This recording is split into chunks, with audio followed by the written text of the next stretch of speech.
বিশ্ব সমাধানৰীয়া হাৰে আছেনে আপুনি ভালকৈ?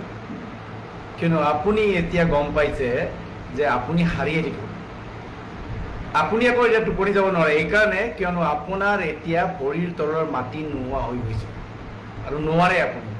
2026লৈ বেছি দিন নাই হিমন্ত বিশ্ব শৰ্মা ডাঙৰীয়া। এতিয়া এটাৰ পিছত এটা আপোনাৰ পৰিয়ালৰ, আপোনাৰ পত্নীৰ দুৰ্নীতি, অনিয়ম, ভ্ৰষ্টাচাৰ ৰাইজৰ মাজলৈ আহি আছে। কিমান দিন আৰু আপুনি হিন্দু মুছলমানৰ বিভাজনৰ ৰাজনীতিৰে মানুহক ভাগ ভাগ কৰিব পাৰিম বুলি ভাবি আছে? নোৱাৰে আৰু। শেষ অস্ত্ৰ আপোনাৰ এইবাৰ।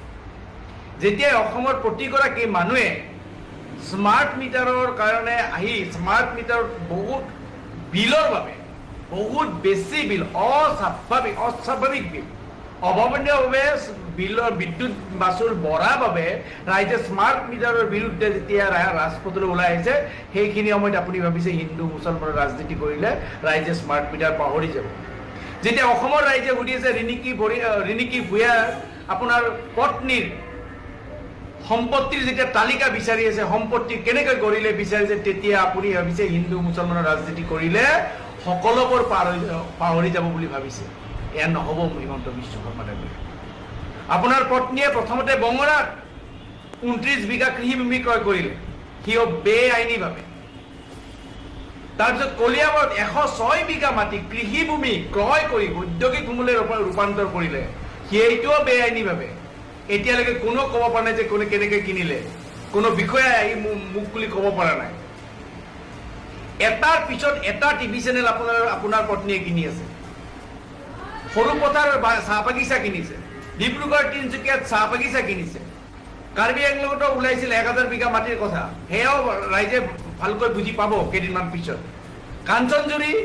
কাঞ্চনজুৰি চাহ বাগিচাৰ ওচৰত যিখিনি মানে আমাৰ কাজিৰঙা ৰাষ্ট্ৰীয় উদ্যানৰ যিবিলাক নিয়ম উলংঘা কৰি আপোনালোকে তাতেও আপুনি বাণী গ্ৰীণ ৰিজৰ্ট কৰিলে, আৰু এইফালে আপুনি বান্দিয়া ইণ্টাৰনেশ্যনেল ইংৰাজী মাধ্যমৰ বিদ্যালয় খুলিলে, আৰু আটাইতকৈ বেছি সময় শিক্ষামন্ত্ৰী হৈ আপুনি আছিল। আৰু আপোনাৰ আমি শিক্ষামন্ত্ৰী থকা অৱস্থাত অসমৰ শিক্ষা ব্যৱস্থাৰ যে বেয়া লগা হৈছে, শিক্ষা ব্যৱস্থা যে দুৰ্দশাগ্ৰস্ত হৈছে, আৰু আপোনাৰ আমি শিক্ষামন্ত্ৰী থকা অৱস্থাত অসমৰ শিক্ষা ব্যৱস্থাৰ যে বেয়া লগা হৈছে, শিক্ষা ব্যৱস্থা যে দুৰ্দশাগ্ৰস্ত হৈছে, তাৰে প্ৰমাণস্বৰূপে আপুনি আপোনাৰ পত্নীৰ হতুৱাই বান্দিয়া ইণ্টাৰনেশ্যনেল স্কুল খুলিলে, যাতে অসমীয়া মাধ্যমৰ স্কুলবিলাক বন্ধ হৈ যায়।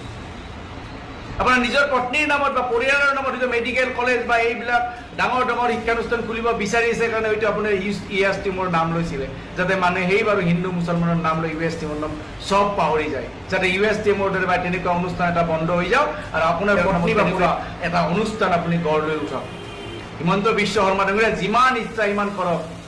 আৰু এতিয়া শেহতীয়াভাৱে আপুনি নিজে মুখেৰে কৈছিলে যে মাজুলীৰ মাটি ওলোৱাৰ লগে লগে আপুনি কৈছিলে, মুখ্যমন্ত্ৰী হোৱাৰ লগে প্ৰথম মাজুলীত গৈয়ে কৈছিলে যে আপোনাৰ পত্নীয়ে তাতে মাটি কিনিব বিচাৰে, আৰু এয়া প্ৰমাণ হৈ গ'ল।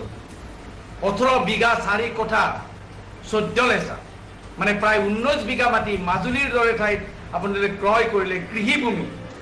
আৰু আপুনি কি আইন ওলাইছে যে 3টা প্ৰজন্ম সেই অঞ্চলত থাকিলেহে মানে ভূমি ক্ৰয় কৰিব পাৰিব, আৰু আপোনালোকৰ পত্নীয়ে সম্পূৰ্ণকৈ আপুনি যিবিলাক নিয়ম বান্ধিব খুজিছে সেই নিয়ম বন্ধাৰ আগে আগে মাজুলীত গৈও 18-19 বিঘা মাটি ক্ৰয় কৰিলে কৃষিভূমি, আপোনাৰ পত্নী আৰু পুত্ৰই।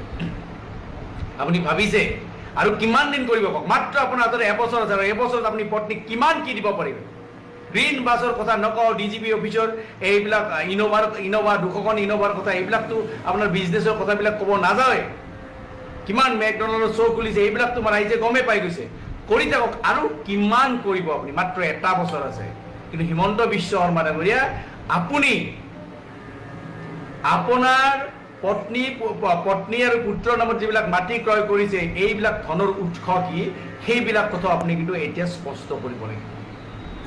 আপোনাক মই চেলেঞ্জ কৰিছোঁ, যদি আপোনাৰ দম আছে, আপোনাৰ যদি সাহস আছে, আৰু যদি সৎ পুৰুষ হয় আপুনি, তেতিয়াহ'লে আপোনাৰ পত্নীৰ 2015-16 বিত্তীয় বৰ্ষৰ যি ইনকাম টেক্স ৰিটাৰ্ণ ফাইল আছে, সেই ফাইল ৰাজহুৱা কৰক, আৰু এতিয়া 2023-24 চনৰ যিটো ইনকাম টেক্স ৰিটাৰ্ণ ফাইল আছে ফাইনেন্সিয়েল ইয়াৰৰ, এইখিনি আপুনি পাৰে যদি ৰাজহুৱা কৰক, যদি আপোনাৰ দম আছে, আপুনি যদি সৎ পুৰুষ হয়। আপুনি বৰ ডাঙৰ ডাঙৰ কথা কয়, আপোনাৰ পুলিচ আপোনালোকৰ পুলিচ, আপোনালোকৰ ইডি, আপোনালোকৰ CBI কংগ্ৰেছৰ নেতাৰ ঘৰলৈ যাব পাৰে। আপোনাৰ ইডিয়ে, আপোনাৰ CBI, আপোনাৰ পুলিচে প্ৰদেশ কংগ্ৰেছৰ সভাপতি ভূপেন বৰা ডাঙৰীয়াক তলব কৰিব পাৰে, প্ৰশ্ন কৰিব পাৰে। আৰু মই আপোনাক সুধিছো, এই যে ইডি, CBI, অসম পুলিচ কেতিয়া আপোনাৰ পত্নীৰ ঘৰলৈ যাব? কেতিয়া আপোনাৰ পত্নীৰ ঘৰত তালাচী চলাব?